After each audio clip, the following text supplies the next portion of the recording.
अंबिकापुर में भाजपा कार्यकर्ताओं ने विद्युत समस्या को लेकर बिशुनपुर स्थित विद्युत कार्यालय का किया घेराव। लालटेन और बेशर्म फूल अधिकारियों को भेंट कर जताया विरोध। पुलिस और भारतीय जनता युवा मोर्चा कार्यकर्ताओं के बीच जमकर हुई झूमाझटकी। सरगुजा जिले को स्मोक फ्री जिला बनाने स्वास्थ्य विभाग और जिला प्रशासन ने छेड़ा अभियान। सार्वजनिक स्थलों पर कोटपा नियम का उल्लंघन करने वालों के खिलाफ सख्ती से कार्यवाही करने कलेक्टर ने दिए निर्देश। नियम का उल्लंघन करने पर हो रही चालानी कार्यवाही।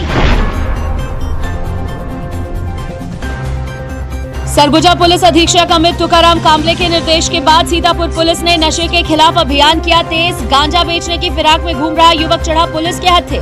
एनडीपीएस एक्ट के तहत सीतापुर पुलिस ने की कार्यवाही।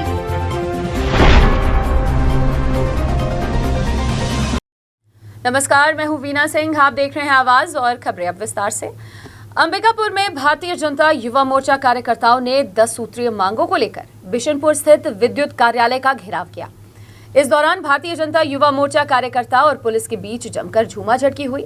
भारतीय जनता युवा मोर्चा कार्यकर्ता बिजली की समस्या को लेकर प्रदेश सरकार के खिलाफ लालटेन और बेशर्म का फूल लेकर प्रदर्शन करने विद्युत कार्यालय पहुंचे थे। अंबिकापुर में भारतीय जनता युवा मोर्चा के द्वारा 10 सूत्रीय मांगों को लेकर प्रदेश सरकार के खिलाफ बिशुनपुर स्थित विद्युत विभाग के सीई दफ्तर का घेराव किया गया।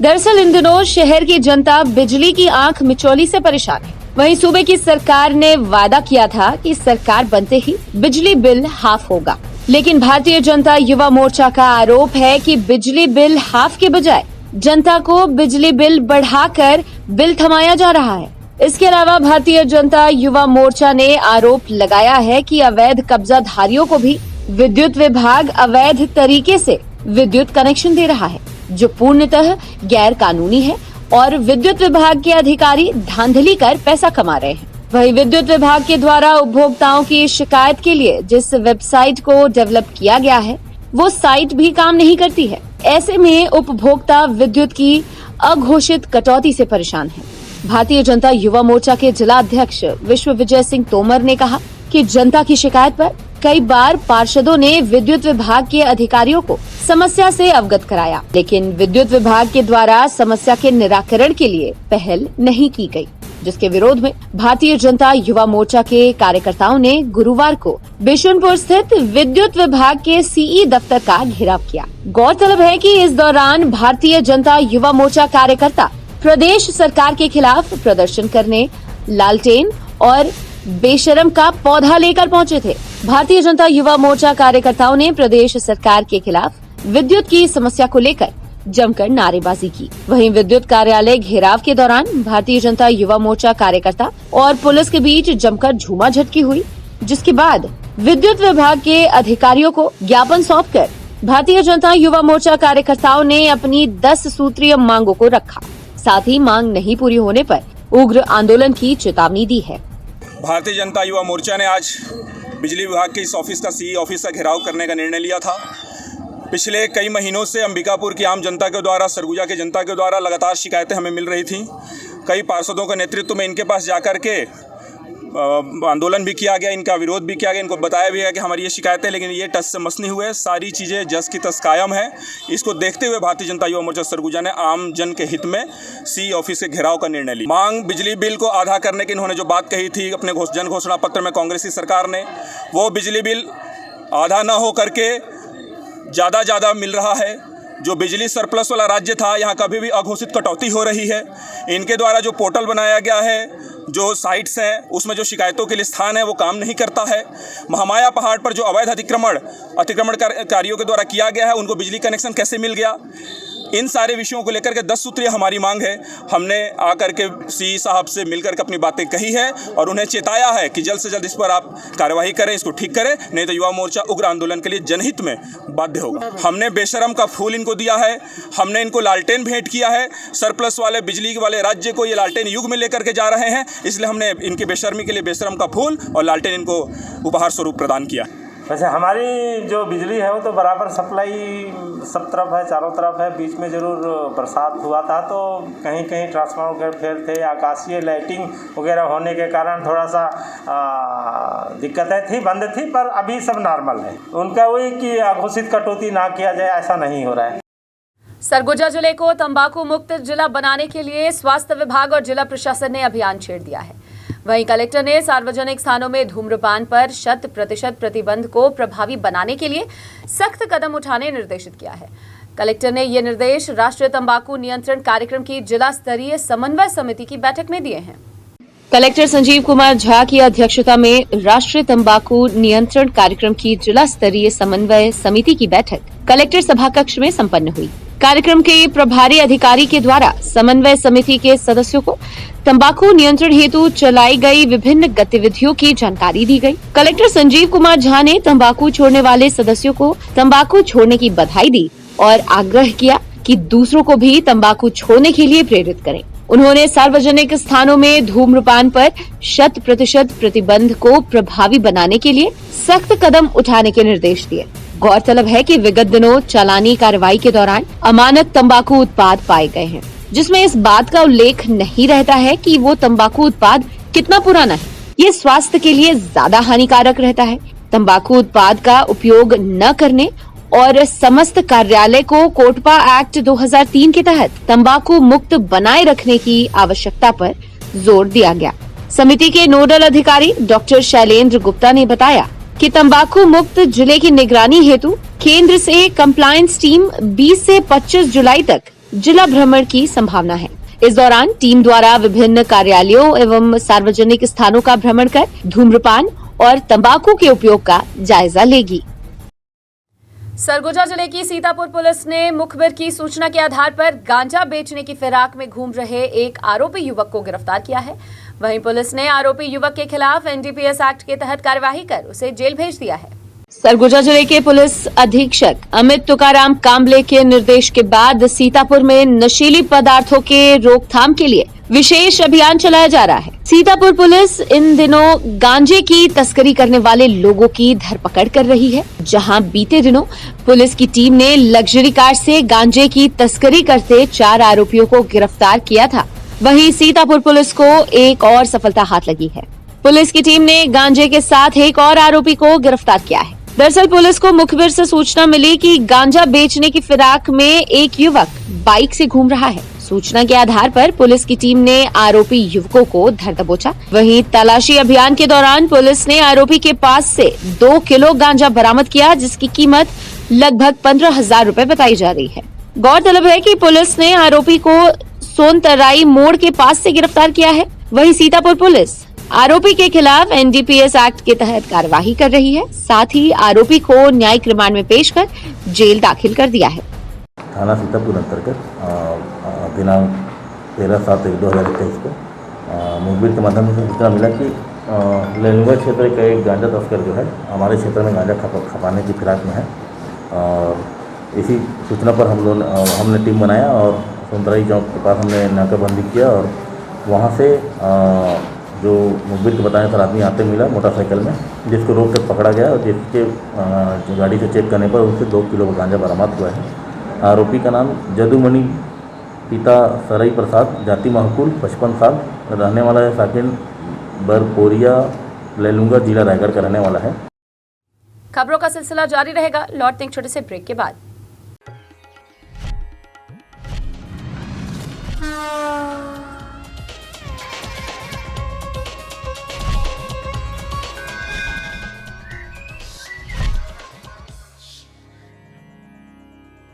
क्या आपको मालूम है कि अंबिकापुर के सभी स्कूलों की ऑनलाइन क्लासेस शुरू हो गई हैं? क्या आपको वर्क फ्रॉम होम के लिए इंटरनेट की जरूरत है? अब अंबिकापुर के सभी क्षेत्रों में ब्रॉडबैंड इंटरनेट कनेक्शन की सुविधाएं उचित दरों पर उपलब्ध हैं। आज ही संपर्क करें Vande Mahamaya cable network, VM internet service, Alaknanda complex, प्रथम तल, अग्रसेन चौक, अंबिकापुर। मोबाइल 7407065555 9826120239।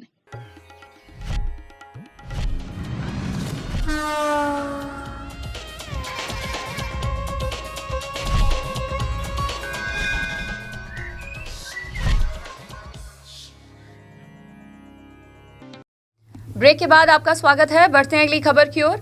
सरगुजा जिले के मैनपाट में भगवान गौतम बुद्ध के धर्म चक्र के बदलने की वर्षगांठ का पर्व बड़ी धूमधाम के साथ मनाया गया। तिब्बती शरणार्थियों के द्वारा परंपरागत तरीके से पूजा अर्चना कर बेहतर बारिश और उपज के साथ परिवार में खुशहाली के लिए कामना की गई। चौखोर दुचेन पर्व के अवसर पर धार्मिक ध्वज हाथ में लेकर बाजे गाजे के साथ तिब्बतियों ने रैली भी निकाली, जो मुख्य मार्ग से होते हुए खेतों खलिहानों से होकर गुजरी। इसके बाद बौद्ध मंदिर में विविध धार्मिक अनुष्ठानों के साथ भोज का आयोजन किया गया। वहीं समुदाय के वरिष्ठ जनों ने बताया कि वैशाख पूर्णिमा के दिन बोध वृक्ष के नीचे भगवान गौतम बुद्ध को ज्ञान की प्राप्ति हुई थी। उन्होंने धर्म चक्र बदला था और सारनाथ में पहला उपदेश देने के साथ 4 आर्य सत्यों का भी उपदेश दिया था। इस पर्व को लेकर तिब्बती समुदाय के बच्चों और महिलाओं में जबरदस्त उत्साह का माहौल देखने को मिला। आदिम जाति कल्याण कर्मचारी संघ ने 4 सूत्रीय मांगों को लेकर मुख्यमंत्री के नाम कलेक्टर को ज्ञापन सौंपा है। साथ ही मांग नहीं पूरी होने पर चरणबद्ध तरीके से आंदोलन करने की चेतावनी दी है। ज्ञापन सौंपने के लिए आदिम जाति कल्याण कर्मचारी संघ शहर के विभिन्न चौक चौराहों से रैली निकालकर कलेक्ट्रेट कार्यालय पहुंचा था। अंबिकापुर में आदिम जाति कल्याण कर्मचारी संघ ने 4 सूत्रीय मांगों को लेकर प्रदर्शन किया। संघ ने शहर के मुख्य चौराहे से कलेक्ट्रेट परिसर तक रैली निकालकर अपना विरोध जताया। अपनी मांगों को लेकर संघ ने मुख्यमंत्री के नाम कलेक्टर को ज्ञापन सौंपा है। आदिम जाति कल्याण कर्मचारी संघ के जिला सचिव ने संघ की मांगों को रखते हुए कहा कि नौकरी से निकाले गए दैनिक वेतनभोगी कर्मचारियों को वापस काम पर लिया जाए।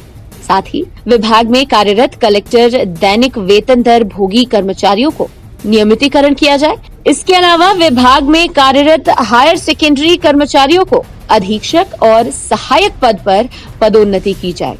वहीं आदिम जाति कल्याण कर्मचारी संघ ने मांग पूरी नहीं होने पर आंदोलन करने की चेतावनी दी है। उन्होंने बताया कि इससे पहले भी मांगों को लेकर ज्ञापन सौंपा गया था, लेकिन उस पर किसी भी प्रकार का निराकरण नहीं किया गया है।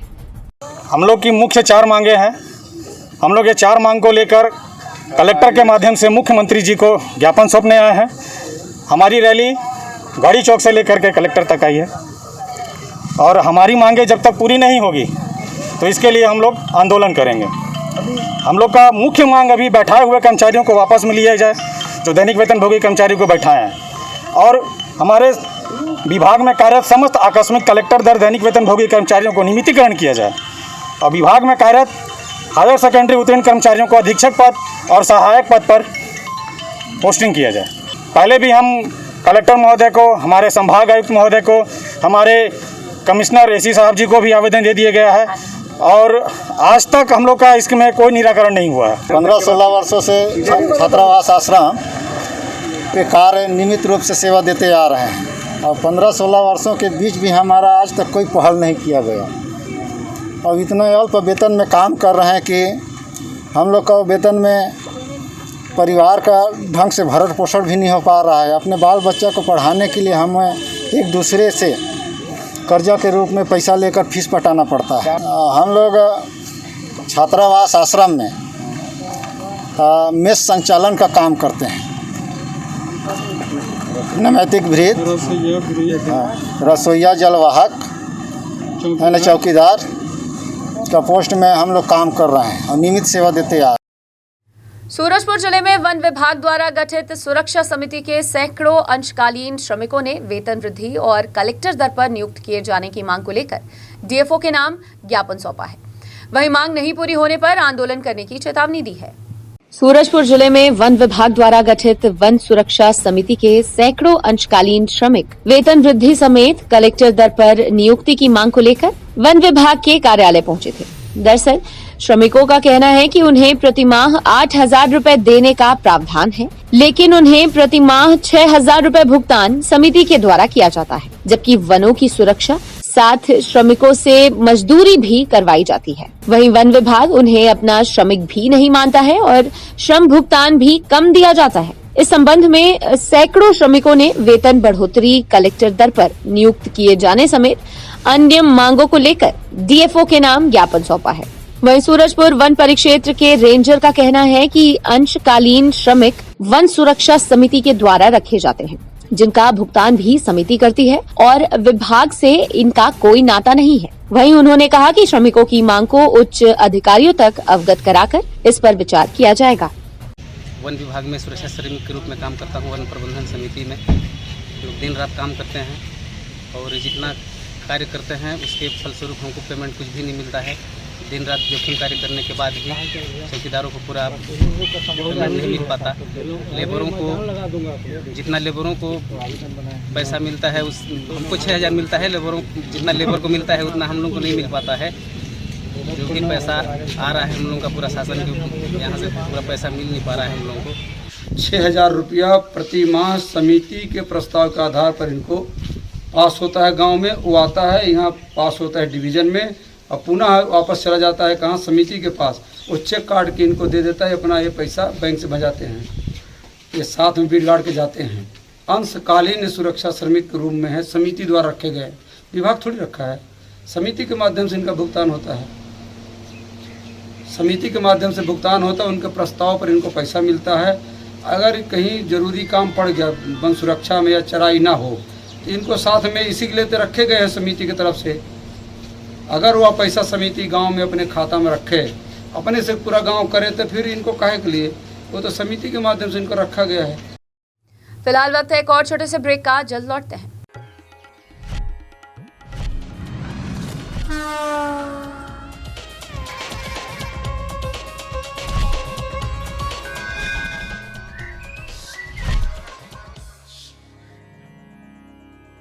क्या आपको मालूम है कि अंबिकापुर के सभी स्कूलों की ऑनलाइन क्लासेस शुरू हो गई हैं? क्या आपको वर्क फ्रॉम होम के लिए इंटरनेट की जरूरत है?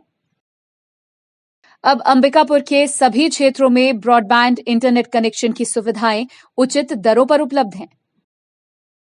आज ही संपर्क करें Vande Mahamaya cable network, VM internet service, Alaknanda complex, प्रथम तल, अग्रसेन चौक, अंबिकापुर।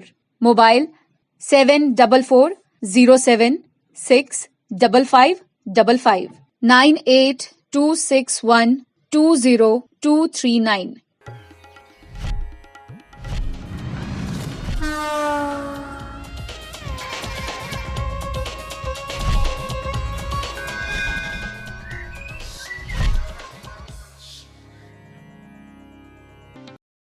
ब्रेक के बाद आपका स्वागत है।